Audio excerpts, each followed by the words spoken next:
Aujourd'hui, on va fabriquer un modelon minot que j'ai développé pour la truite de mer. Alors, j'utilise cette mouche pour les rivières, dans le Saguenay, Sainte-Marguerite, Saint-Jean et toutes les rivières dans la région. Et j'ai eu beaucoup de succès avec cette mouche.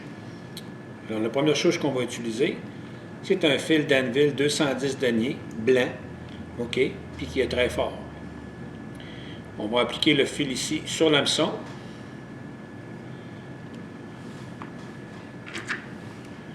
On va couper. Regardez ici, j'ai laissé l'espace, 2 longueurs de l'œillet ici en arrière pour être capable de placer mon poil de chevreuil à la fin. Prochaine étape. On va utiliser une plume de sel qu'on peut utiliser pour les mouches noyées de couleur clarette. Alors, ce qu'on va faire, c'est qu'on va prendre des fibres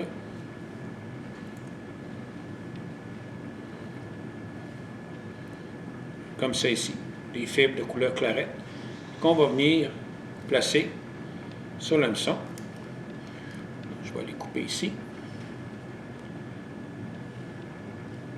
Je vais amener ça vers l'arrière. Vous remarquerez que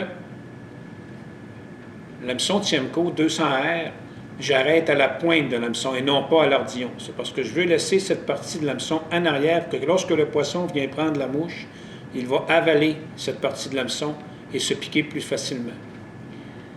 Ensuite, on va revenir vers l'avant, où on avait débuté notre mouche. La prochaine étape, on va utiliser du Legarten, ça s'appelle du flat braid. C'est un tinsel plat, OK, qui est braidé et puis qui ne brise jamais. Alors, on va s'en couper un peu. Et lui, bien, je vais l'attacher juste en dessous, en avant, où j'ai commencé la mouche.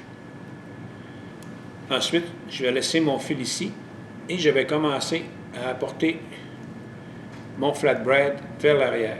Alors, ce qu'on va faire avec, c'est un genre de aller et retour.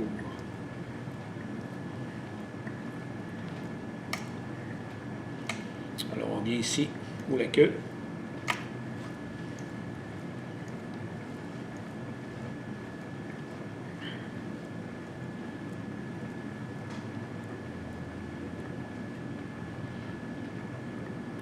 Lorsqu'on arrive à l'avant, alors je vais tenir ça ici. Et on va couper ça. Vous remarquerez que mon hameçon est assez gros, j'ai pris un numéro 4. Normalement, je fais cette mouche-là dans la grosseur 6 et 8. La prochaine étape, c'est souvent sur un moteur, on fait ce qu'on appelle un sous-aile. Alors, pour faire notre sous-aile, nous, ce qu'on va utiliser, c'est du poil de renard d'Arctique rouge. Alors, que ce soit le corps ou la queue, c'est du renard arctique rouge. Alors, je vais prendre un peu de poil de renard d'Arctique. Je vais enlever un peu les sous-poils dont je n'ai pas besoin. Comme ça ici. Et puis, je vais venir les attacher ça ici, juste à l'endroit où j'avais commencé à faire ma mouche. Faire quelques tours de fil. Et voilà ce que ça donne pour le poil rouge. D'accord? Ensuite, on peut venir couper ici. Prochaine étape, ça va être les ailes. Alors, sur un modeleur, on utilise toujours de la dinde motelée. Alors, je vais prendre 2 plumes de dinde motelée, soit une gauche et une droite. Il va marquer ici que je vais prendre l'intérieur. C'est-à-dire un morceau ici et un morceau ici pour les placer ensemble pour faire les ailes.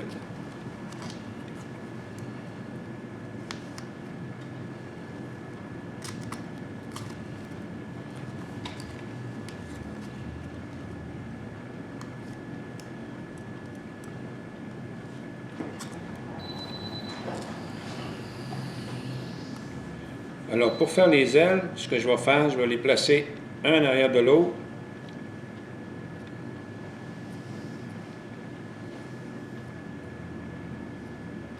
Puis, je vais les placer sur le dessus ici de l'aile, le sous-aile que j'ai placé tantôt. Alors, le truc, c'est de prendre le fil, de faire un tour et le tenir dans ses mains. Et c'est en remontant dans le deuxième tour que l'on tire sur le fil pour attacher les ailes.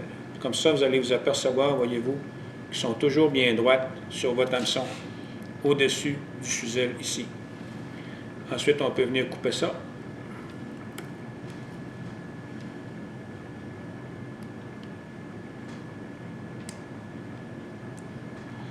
Maintenant que c'est solidifié, on va faire la tête. Alors, comme la dernière mouche, on va prendre du poil de chevreuil.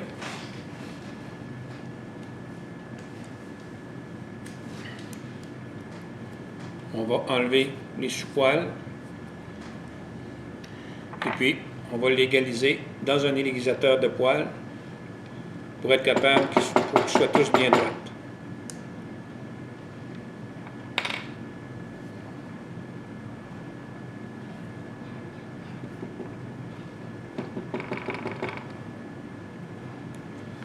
Ensuite, comme on a fait sur la dernière mouche qui était le Bow River Bugger, on va venir placer le poil tout le tour de notre hameçon ici.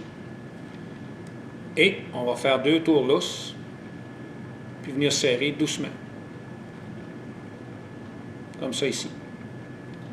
Ensuite, on va venir amener le poil, la file en avant, et on va refaire la deuxième partie, c'est-à-dire avec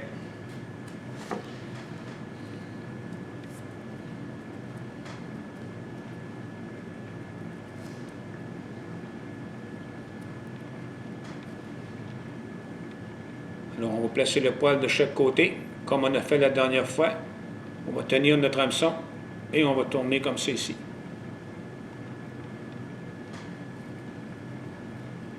Ensuite, lorsque ça c'est fait,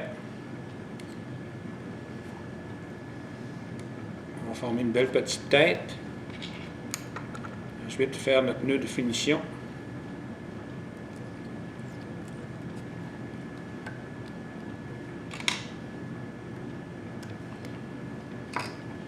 Comme ça ici. Maintenant, pour la couper, on va faire la même chose que la dernière fois, c'est-à-dire de couper, partir d'en avant, aller vers l'arrière. On va commencer par le bas.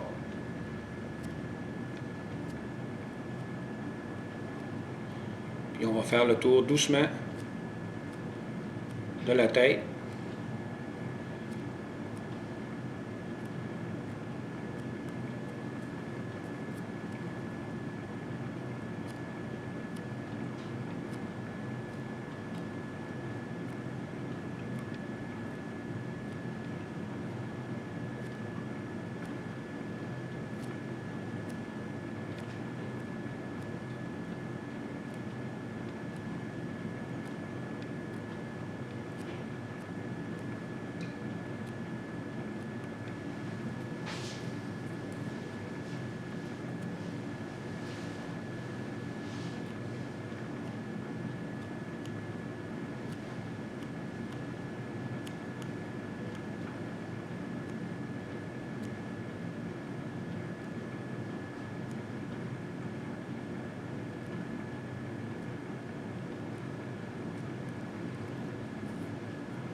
Alors voilà notre produit fini.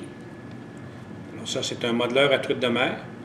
On pourrait l'appeler le Saguenay modeleur parce que je n'ai jamais vraiment donné de nom, mais c'est une mouche que j'ai eu beaucoup de succès sur les rivières. Puis quand on le pêche, bien, il faut le laisser descendre bien doucement et presque pas le bouger.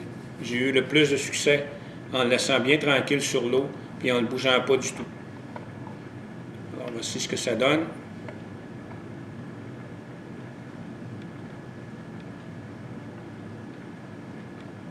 Ça donne notre petit modeleur à truite de mer.